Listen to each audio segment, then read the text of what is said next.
Plus que quelques mois nous séparent de la tenue des élections en République démocratique du Congo. Il y a eu sortie officielle de la plateforme politique Union Sacrée de Félix Tshisekedi. Mais vous le savez, les jeunes Congolais aspirent à diriger ce pays. On va parler aujourd'hui des défis à relever pour arriver à cet objectif assigné par la jeunesse RD congolaise. Et nous recevons sur ces plateaux Christian Amissi. Il est cadre de Ensemble pour la République de Moïse Katumbi au niveau du Lualaba. Bienvenue. Merci, monsieur Dorsin. Déjà, votre analyse générale sur la question politique au niveau de la République démocratique du Congo, on peut savoir comment évolue la politique dans notre pays. Oui, par rapport à la politique de notre pays, tout ne semble pas évoluer normalement comme c'était prévu depuis 2019, parce que le président Félix Antoine Tshilombo avait dit qu'il allait changer beaucoup de choses, mais malheureusement, il y a des choses qui ne marchent pas dans notre pays. Il y a beaucoup de choses qui n'évoluent pas. Raison pour laquelle nous, en tant que jeunes, nous pensons qu'il est grand temps que le président Félix Antoine Tshisekedi puisse nous écouter aussi, nous jeunes, pour que demain, après-demain, qu'on puisse changer cette nation, parce qu'on ne peut pas changer la nation avec ceux qui ont tué la nation. Donc nous pensons qu'il est grand temps qu'on puisse vraiment changer des choses avec la nouvelle génération et faire en sorte que ceux qui ont géré pendant longtemps cette nation puissent aussi nous donner des conseils ou soit nous observer qu'est-ce que nous allons faire dans les jours à venir. Moi, je pense que le président Félix devrait... Cela ne doit pas se donner comme un cadeau, vous devez mériter. Oui, ça se mérite, on ne refuse pas, ça se mérite. Mais ceux qui sont au pouvoir aujourd'hui, est-ce qu'ils méritent tous? Non, ils ne méritent pas. Raison pour laquelle c'est un groupe de personnes qui pensent qu'il est grand et qui pensent qu'ils peuvent, ils peuvent bouffer seuls sans pour autant penser à la population, sans pour autant penser à la jeunesse. C'est ça notre façon de voir les choses. Donc si le président Félix Antoine Tshisekedi Tshilombo pense renouveler la classe politique, il est grand temps aujourd'hui, mais est-ce qu'il va renouveler la classe politique quand? Parce que nous sommes à 6 mois des élections, parce qu'il sera partant. Mais Félix n'a juste donné, proposé plutôt cette piste, mais c'est aux jeunes de s'y mettre pour renouveler la classe politique RD congolais. Ce n'est pas encore à Félix de pouvoir le faire. Et comment est-ce que, quand vous dites que ce n'est pas au président de la République de ne pas le faire, quand il donne des postes stratégiques, quand il donne, il construit son gouvernement avec ceux qui ont tué les pays, quand est-ce qu'il va renouveler la classe politique? Donc, quand vous parlez de ceux-là qui ont tué les pays, vous faites allusion à qui? Nous voyons M. Vital Kamerhe. Vital Kamerhe, c'est parmi les gens qui ont mal géré les 100 jours du chef de l'État. Il a été condamné et puis relâché. C'est ça le problème. Il a été acquitté. Il y a plusieurs. C'est ce qu'il faut souligner. Bon, d'une manière en complicité avec ceux qui l'ont arrêté. On peut dire comme ça. Mais en général, nous pensons que ceux qui entourent les chefs de l'État, ce sont les mêmes personnes qui ont géré pendant toutes ces années. Et aujourd'hui, on leur donne encore la chance pour qu'ils continuent à gérer. C'est là où nous, jeunes, on s'insurge contre le système qui est mis en place, parce que c'est un système des personnes qui veulent tout gérer sans pour autant penser à la jeunesse. C'est là où on condamne la gestion de monsieur. C'est votre lecture générale sur la politique RD congolaise, mais aussi tout ce qui se passe sur le terrain. Christian Amissi, vous êtes acteur politique.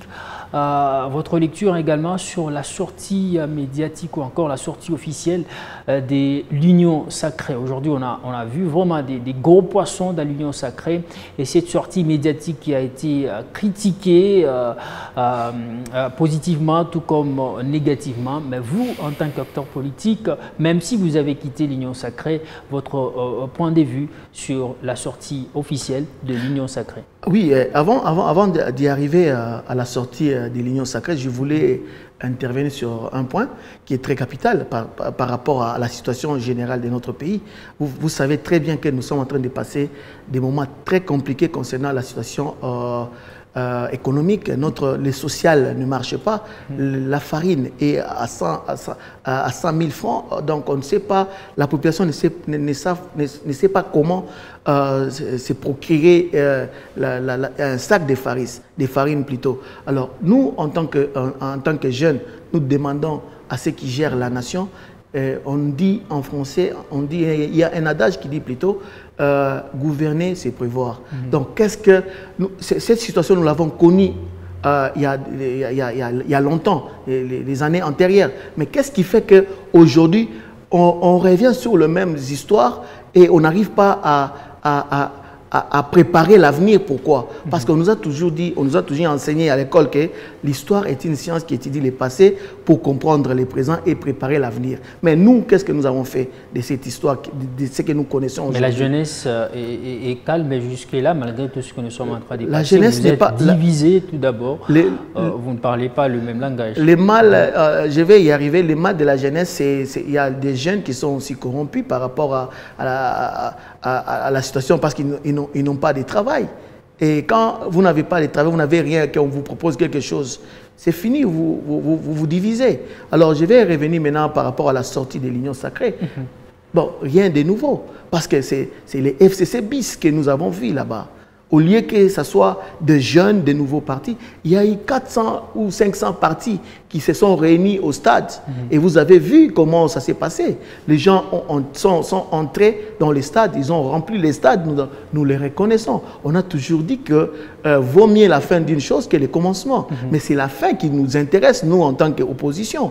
Donc la population a donné un message très fort à ceux qui nous gouvernent aujourd'hui. Parce que ce qui se passe aujourd'hui, c'est ce qu'ils ont montré ces jours-là, ça sera la même chose les jours des élections. Parce que les présidiums, ils sont arrivés au stade, les stades étaient vides. Pourquoi est-ce que le stade était vide? Parce que la population en avait marre. Ils savaient qu'en entrant au stade, on va leur donner quelque chose. Parce que je vais vous dire une chose, à Kinshasa, la vie est très compliquée, très catastrophique. Il suffit tout simplement quelqu'un qui vous propose 5 000 francs pour faire quelque chose. Et vous aurez beaucoup de gens pour participer. Donc pour vous, c'était un non-événement. C'était un non-événement parce que M.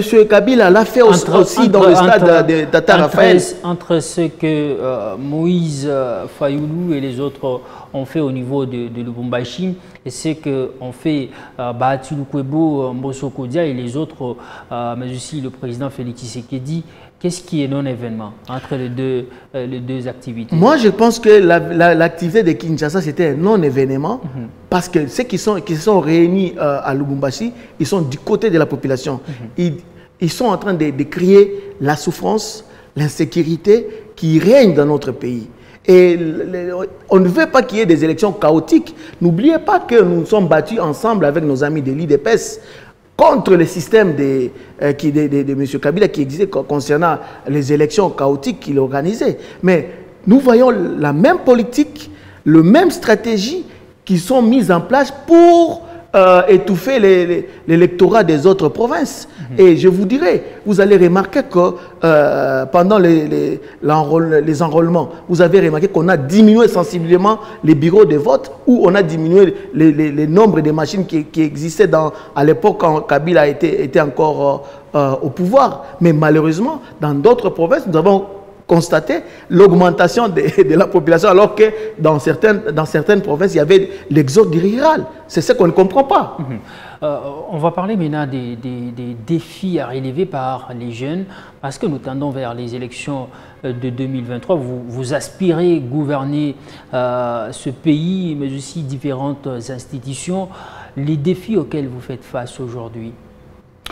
Oui, les défis que nous sommes en train de vouloir relever aujourd'hui, c'est d'abord, premièrement, les jeunes qui sont conscients par rapport à l'avenir de notre pays. Parce que nous avons vu comment nos vieux, comment ils ont géré la nation. Mais si nous, jeunes, on se met ensemble, on se donne des idées, parce qu'on a toujours dit l'avenir la jeunesse est l'avenir de demain. Mais nous sommes jeunes, mais l'avenir, le demain qu'on nous parlait chaque jour, c'est aujourd'hui. Qu'est-ce que nous devons faire? C'est mettre ensemble, étudier les paramètres. Qu'est-ce qui bloque? Qu'est-ce qui ne marche pas? Pourquoi est-ce qu'on a toujours tendance à acheter la farine à l'extérieur du pays? Parce que vous ne cultivez pas. C'est ça le problème. Mais qu'est-ce que nous pouvons proposer, nous, en tant que jeunes? C'est au gouvernement de demander aux entreprises, par exemple, de commencer à cultiver des champs. Quand il y a une entreprise qui est sur place au pays, on lui donne aussi l'obligation de commencer à cultiver et d'avoir beaucoup des champs. Là, il y aura moins on va moins dépendre de l'extérieur. On décrit l'inexpérience au sein de la jeunesse RD congolaise, mais aussi le manque des consciences. Pensez-vous que au cours des campagnes électorales, la population peut faire confiance à la jeunesse RD congolaise pour permettre à ce que cette dernière puisse occuper des postes stratégiques dans ces pays? Oui, moi je pense que quand on décrit l'expérience au niveau de la jeunesse, moi je me dis que c'est faux. Est-ce qu'on a déjà donné la chance à la jeunesse? On n'a pas encore donné la chance à la jeunesse. Si, par exemple, dans un gouvernement, il y a 20 personnes, vous allez remarquer que sur les 20 personnes, c'est seulement 2 ou 3 personnes qui seront jeunes. Mais malheureusement, comment est-ce que dans les pourcentages des 100%, vous n'avez que 2%? Qu'est-ce que vous allez apporter? Ils vont vous dire que la jeunesse, c'est un état d'esprit également. La jeunesse, c'est un état d'esprit, mais il y a des jeunes. Il y a un adage aussi qui dit la valeur n'attend point le nombre d'années. Est-ce qu'on ne peut pas aussi s'appuyer sur cet adage et donner aussi la chance à beaucoup de jeunes qui se donnent aujourd'hui? Et nous voyons, et vous voyez les jeunes qui se donnent. Comme nous sommes toujours du côté du peuple, nous demandons ce que le peuple veut et c'est ce que nous demandons. C'est ça. Et autre défi à relever, vous avez parlé de la prise de conscience au sein de la jeunesse RD congolaise. À part ça? À part ça, les défis que nous allons relever, j'y arrive, c'est d'abord l'union. L'union doit nous caractériser. Il y a des jeunes, lorsque vous vous mettez ensemble, il y a toujours des gens qui pident, il y a des jeunes qui sont égoïstes, qui ne veulent pas marcher ensemble avec les autres jeunes. Je pense que si on est juste et on met de côté vos différents. Nos différents, moi je pense qu'on va y arriver. Et surtout, ceux qui sont du côté du pouvoir, ils sont du côté du pouvoir, mais ils ne voient pas quand on est, nous jeunes, parce que c'est vous jeunes qui sont manipulés, qui sont envoyés pour, exactement, pour des insanités ou encore des antivaleurs dans différentes plateformes, sur les réseaux sociaux. Vous êtes là, ce sont les jeunes qui sont manipulés. Est-ce que vous saurez vraiment vous représenter valablement aux élections à venir en République démocratique du Congo, qu'on puisse dire sur les 100% des personnes qui ont été votées, nous avons 60% des jeunes? C'est possible. Les défis que nous devrions relever normalement, nous jeunes, je conseillerais normalement à ceux qui sont au pouvoir, les jeunes qui sont au pouvoir, ce n'est pas lorsque vous êtes au pouvoir, vous devenez directement détenteurs de tout, parce que n'oubliez pas qu'il y a des hommes forts qui sont passés. Mais moi, je pense, nous, en tant que jeunes, ceux qui sont au pouvoir, nous qui sommes dans l'opposition, nous voyons les choses différemment de ceux qui sont au pouvoir. L'opposition, ce n'est pas seulement... Quand vous serez au pouvoir, non, je voulais juste donner un conseil. C'est ce qui se passe aujourd'hui avec l'UDPS, parce que vous venez de relever cela. L'UDPS a combattu aux côtés des ensembles ou encore de Moïse Katumbi. Une fois au pouvoir, c'est une autre image que nous donne l'UDPS. Vous venez de le relever. Une fois aussi la jeunesse au pouvoir, on aura une autre image. J'étais en train de donner une idée par rapport à la jeunesse, ceux qui sont au pouvoir et ceux qui sont dans l'opposition. Quand on est opposition, nous ne sommes pas des ennemis. quand on est opposition, dans l'opposition, nous sommes en train de voir ce qui ne marche pas pour aider ceux qui sont au pouvoir d'arranger. Mais ceux qui sont au pouvoir, lorsqu'on les critique, ils nous prennent pour des ennemis. C'est là où moi j'ai dit que la jeunesse qui se trouve du côté du pouvoir doit aussi prendre en considération ce que la jeunesse qui est dans l'opposition donne comme avis.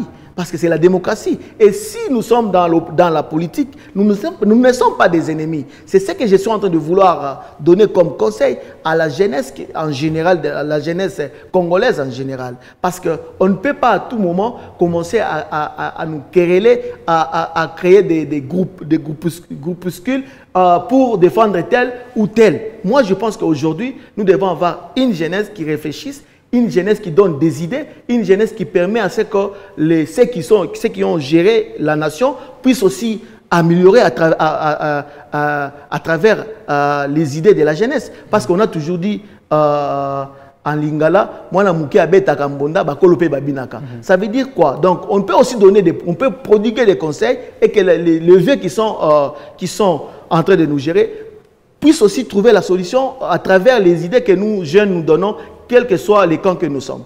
Mais ça ne doit pas se faire à vaille que vaille, ça doit se faire dans une organisation. Répétez d'abord la question, je n'ai pas compris. J'ai dit, vos idées ne doivent pas venir à la hâte comme ça au niveau des différentes institutions, encore du pouvoir. Ça doit se faire dans une organisation. Les jeunes doivent se mettre ensemble. Oui, c'est pourquoi nous avons déjà commencé à contacter certaines personnes qui sont jeunes et faire en sorte qu'on puisse mettre nos forces ensemble et qu'on puisse faire quelque chose qui va permettre à ce que demain après demain qu'on puisse parler de la jeunesse et que la jeunesse puisse aussi apporter un plus aux élections à venir.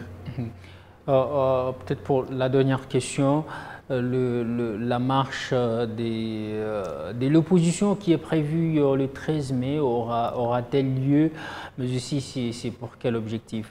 L'objectif de la marche du 13 mai, ça sera pour dénoncer la vie chère, dénoncer l'insécurité, dénoncer aussi les élections chaotiques. C'est ça l'objectif de la marche du 13 mai. Et je demande aussi à la jeunesse en général, à la jeunesse qui nous suit en ce moment, ceux qui sont à Kinshasa, d'être présents à la marche du 13 mai. Il ne suffit pas seulement de marcher, suivre les gens. Vous pouvez sortir même dans la rue. Faites des vidéos que vous êtes dans la rue, que vous êtes de réclamer la vie chère. Mais marcher ne suffit pas. Il faut proposer des pistes, des solutions. Mais nous proposons. Pourquoi aller dans la rue et ne pas permettre aux gens d'aller travailler?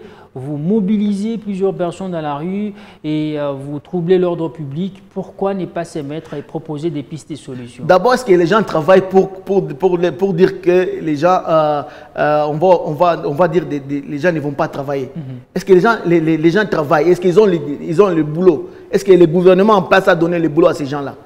C'est pour cette raison que nous sommes en train de marcher. Ceux qui n'ont pas de boulot, ceux qui ne font rien, ceux que le président nous a promis à la fin de son mandat, il va changer les choses. Mais est-ce qu'il a changé? Les promesses qu'il a faites, est-ce qu'il les a réalisées? C'est ça l'objectif de la marche du 13 mai. Mais on ne peut pas interdire aux gens qui ont la volonté de marcher. On ne va pas casser. On ne va pas faire la marche de la manière des lits de peste qui cassaient, qui faisaient tout à l'encontre des lois de la République. Vous dites que le président n'a pas réalisé tout ce qu'il a promis et avant peut-être son mandat, les plus touchés à la fin, vous lui cotez combien sur 10?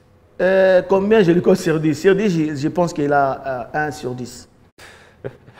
1 sur 10. Ouais. Merci beaucoup à vous de nous avoir suivis de partout. Merci également. Christian Amissi, je rappelle que vous êtes cadre de Ensemble pour la République de Moïse Katumbi. C'est moi qui vous remercie. Merci. Merci.